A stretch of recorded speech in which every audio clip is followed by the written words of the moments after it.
வணக்கம். ஒரு பெண் என்பவள் திருமண துணையை எப்படி தேர்ந்தெடுக்கிறா? இந்திய சமுதாயத்துல வந்து பாத்தீங்கன்னா பெண்கள் அவ்வளோ தேர்ந்தெடுக்கிறது கிடையாது. இப்பெல்லாம் தேர்ந்தெடுக்கிறாங்க, ஆனா பெற்றோர்களும் தேர்ந்தெடுக்கிறாங்க.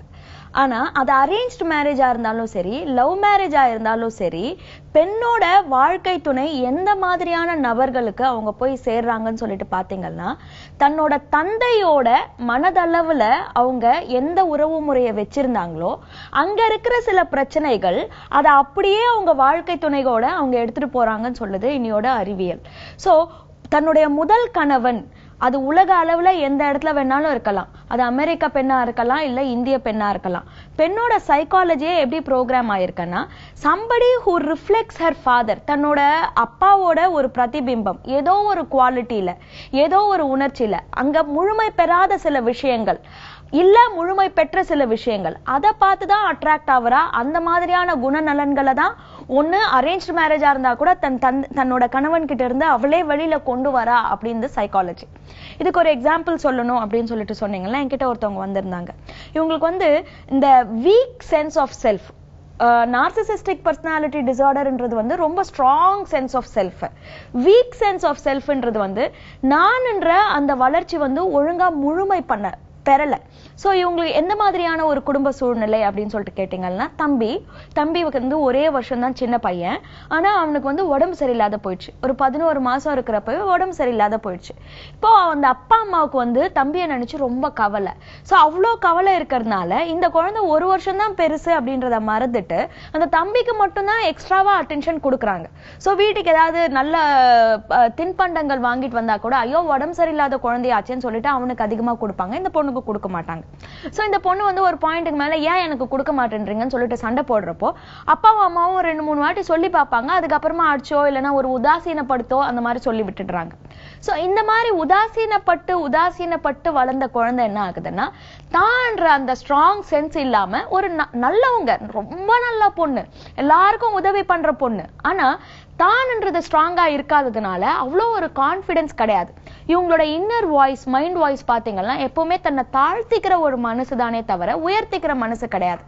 இந்த மாதிரியான ஒரு பெண் வந்து கல்யாணம் யார பண்ணாங்கன்னா பயங்கர ஸ்ட்ராங் சென்ஸ் ஆஃப் செல்ஃப் இருக்கிறவங்க.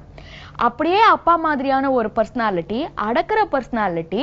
ஆனா இது வந்து நான் என்னோட பழைய மூட்டைகளை நான் இங்க கொண்டு வரேன்ற அந்த ஒரு புரிதலே இல்லாம வாழ்ந்துகிட்டு இருக்கிற வாழ்க்கை. சோ இப்ப ஹஸ்பண்ட் என்ன பண்றாருன்னா, எதுக்கு எடுத்தாலும் இவங்களை மட்டம் தட்டிட்டே இருக்காரு. உனக்கு என்ன தெரியும், என்னோட படிப்பை பாரு, உன்னோட படிப்பை பாரு அப்படின்னு சொல்லிட்டு. இப்போ ஒரு நல்ல சென்ஸ் ஆஃப் செல்ஃப் இருக்கிறவங்க என்ன பண்ணுவாங்க, ஒரு பாயிண்ட்ல நீ புடிச்சுதானே கல்யாணம் பண்ணிக்கினேன், ஏன் எனக்கு இந்த மாதிரி சொல்லி காமிக்கிற அப்படின்னு சொல்லிட்டு கேட்பாங்களா இல்லையா? ஆனா அப்படி கேட்கறதும் கிடையாது.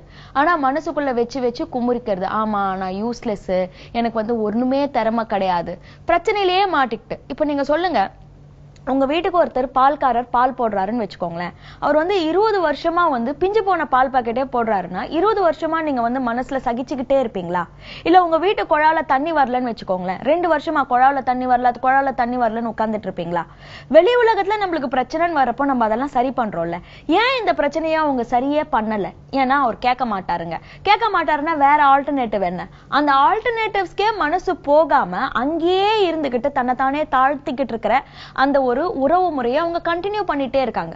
சோ இந்த பெண் இந்த மாதிரி அப்படின்னு சொல்லிட்டு கேட்டீங்கன்னா, நிறைய பெண்கள் வந்து அப்பா மாதிரியே கைண்டா இருக்கணும் அப்படின்றது இல்ல, கல்யாணம் பண்ணிப்பாங்க. ஆனா அங்க இருக்கிறவர் வந்து நல்ல ஒரு டாம் டூம்னு இருக்கிற ஒரு பர்சனாலிட்டி. நீ ஏன் வந்து கைண்டா இருக்க மாட்டேன்ற, எங்க அப்பா எல்லாம் எப்படிப்பட்ட டைப் தெரியுமான்னு சொல்லிட்டு அங்க கம்பேர் ஆகும். ஆனா சில இடங்கள்ல என்ன ஆகும், அப்படியே ரிவர்ஸா ஆகும். அப்பா வந்து பயங்கரமா ஆக்ரோஷமா இருப்பாரு. சோ ஐயோ எனக்கு எப்படி இருந்தாலும் சரி இந்த மாதிரி ஒரு ஹஸ்பண்ட் மாத்திரம் இருக்கக்கூடாது அப்படின்னு சொல்லிட்டு அங்க போயிட்டு ஹஸ்பண்ட் வந்து சாஃப்டா இருக்கணும், கொஞ்சம் அவர் வந்து கொஞ்சம் கோவப்பட்டா கூட ஐயோ திருப்பி நான் இதே மாதிரியான ஒரு பிரச்சனையில வந்துட்டோமோ அப்படின்னு சொல்லிட்டு அதே மாதிரியே ரியாக்ட் பண்ணிட்டு இருக்கிறவங்க.